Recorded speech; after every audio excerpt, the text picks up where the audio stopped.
Bismillahirrahmanirrahim. Assalamu alaikum.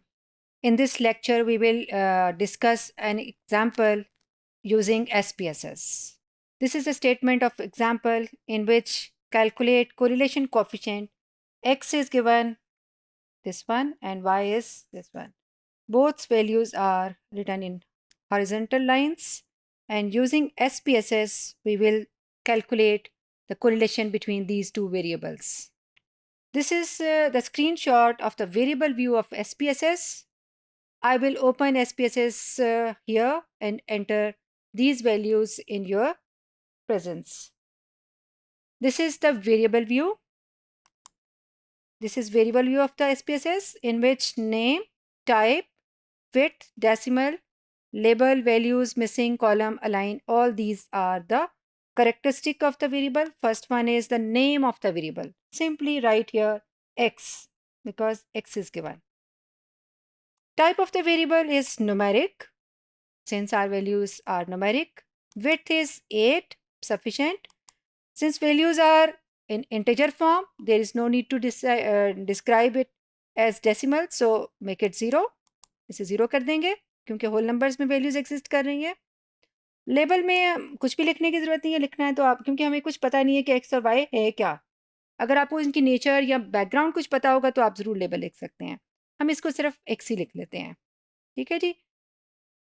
Right alignment by default right होती है. आपको पता है न्यूमेरिक वैल्यूज़ हैं, सारी एंट्रीज न्यूमेरिक में राइट से अलाइन होती हैं ताकि इजीली उसको सम किया जा सके.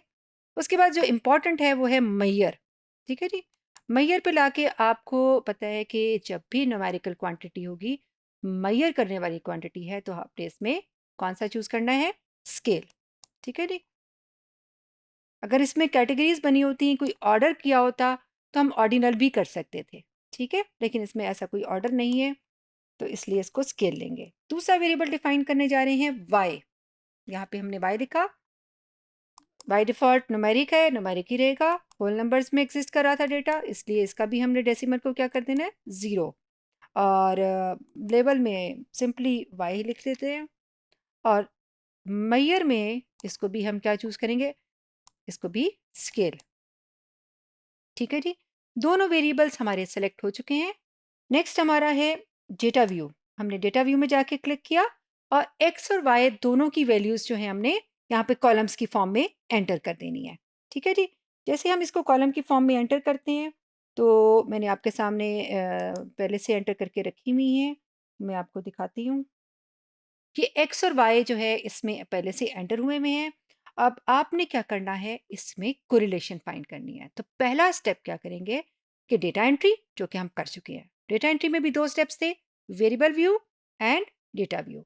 वेरिएबल्स आपके सामने मैंने अभी डिफाइन किए हैं. वेरिएबल डिफाइन करने के बाद हमने डेटा एंटर करना था. डेटा भी एंटर हो गया. अब अगला स्टेप है, हमने इसकी कैलकुलेशन की तरफ जाना है. तो आप देखिए इसके टॉप पे जो रिजल्ट्स नज़र आ रहे हैं, जो नज़र आ रहे हैं आइकन, सबसे पहले देखिए ट्रांसफॉर्म है, एनालाइज है. ठीक है जी. तो आपने एनालाइज को क्लिक करना है. ठीक है. एनालाइज को जब क्लिक कर दिया तो आपको इसके अंदर खुद ब खुद एक वर्ड कोरिलेट नजर आएगा, क्योंकि कोरिलेशन ही है तो कोरिलेट आएगा. ठीक है जी. ये कोरिलेट है. ठीक. कोरिलेट को आपने यहाँ वर्टिकली सर्च किया, हॉरिजॉन्टली एक और पॉपअप करके मेन्यू ओपन हो गया. उस मेन्यू में देखिए डिफरेंट ऑप्शंस नजर आ रही हैं. क्योंकि आपके पास वेरिएबल्स 2 एग्जिस्ट कर रही हैं तो बाई वेरिएट हुआ. तो आपने कौन सी ऑप्शन को यहाँ से सेलेक्ट करना है? By variate. ठीक है जी. बाई वेरिएट को यहाँ से क्लिक किया. जैसे ही आपने क्लिक किया तो आपके पास एक और पॉपअप होके मेन्यू आ गया. इसमें आप देखिए लेफ्ट साइड पे एक आपको विंडो नजर आ रही है. इस विंडो में 2 वेरिएबल्स डिफाइन हुए में है. वही 2 वेरिएबल्स जो आपके एग्जिस्ट कर रहे थे, जिसमें आपने डेटा एंटर किया हुआ है, एक्स और वाई. दोनों लेफ्ट साइड के जो वेरिएबल्स हैं, आपने क्या करना है, दोनों को वन बाय वन करके सेलेक्ट करके राइट साइड पे भी ला सकते हैं या एज अ होल भी कर सकते हैं. देखिए कैसे करेंगे. जैसे मैंने फर्स्ट एक्स के ऊपर येलो बार आ रहा है, इसका मतलब है इट इज सेलेक्टेड. सेंटर में एरो है, मैंने इसको क्लिक किया, ये राइट साइड पे जंप करके चला गया. यहाँ से सिलेक्ट करके मैं एरो को वापस लेके जाती हूँ, ये वापस चला गया. ठीक है. अगर मैंने दोनों को करना है, शिफ्ट प्रेस करके डाउन एरो किया, दोनों एट ए सेम टाइम सेलेक्ट हो गए. मैंने यहाँ से एरो प्रेस किया, दोनों ही सेलेक्ट होकर आपके राइट साइड पे चला गए. इसका मतलब है कि दोनों वेरिएबल्स आपके सेलेक्ट हो गए हैं.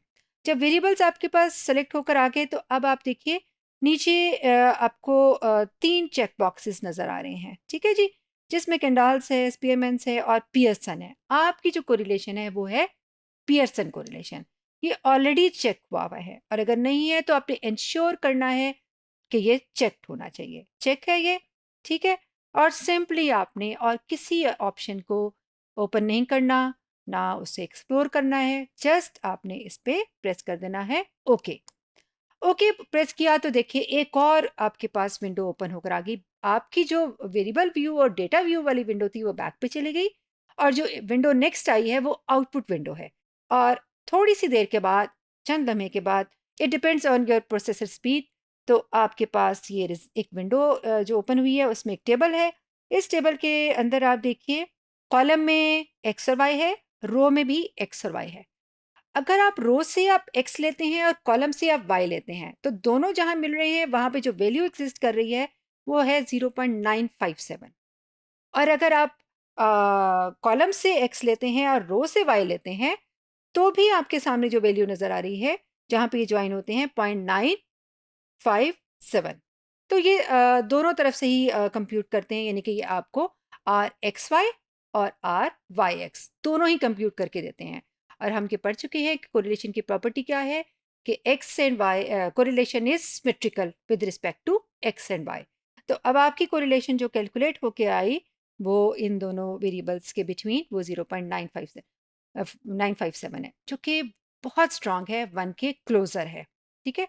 तो आप इसे कहेंगे there is strong correlation between X and Y, या आप इसे ये भी कह सकते हैं X and Y are strongly correlated, ठीक है। तो इस चीज़ को मैंने अपने लेक्चर में भी लिखा हुआ है, आप ज़रा इसको भी देख लीजिए। हाँ जी, यहाँ तक हमने देखा था वेरिएबल व्यू। नेक्स्ट आ गया डेटा व्यू जिसमें आपकी सारी डेटा एंट्री हो गई।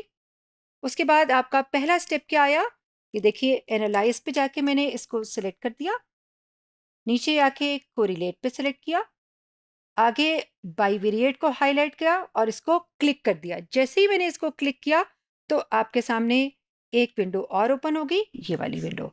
इस विंडो में आपके दोनों वेरिएबल्स जो हैं वो लेफ्ट साइड पे हैं, जिनको मैंने शिफ्ट और डाउन एरो करके सिलेक्ट किया।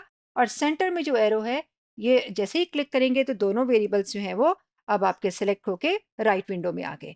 और आपने उसके बाद क्या करना है कि पियर्सन कोरिलेशन को चेक बॉक्स कर देना है यहाँ से, और जो कि ऑलरेडी चेक बॉक्स है। समटाइम्स ऐसा भी हो सकता है कि स्पीयरमैन चेक्ड हो और ये अनचेक्ड हो, लेकिन आपने इंश्योर करना है कि आपकी पियर्सन की ही चेक बॉक्स हो।